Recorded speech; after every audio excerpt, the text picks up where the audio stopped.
मैं बस इतना कहूँगा, मोहब्बत सच्ची थी ये मानता हूँ, मगर हर सच्ची चीज मिल जाए ये जरूरी नहीं।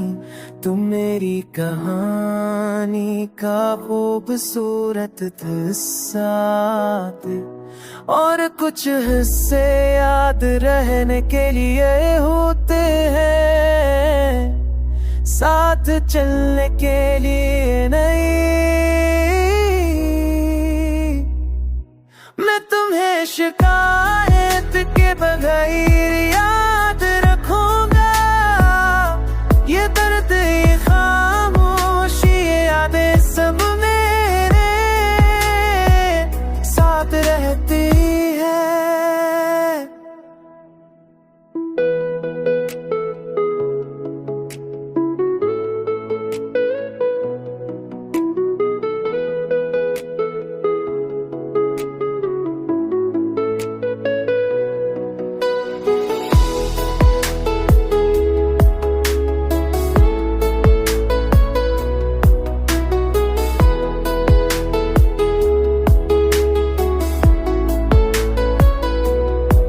कभी खत्म नहीं होते।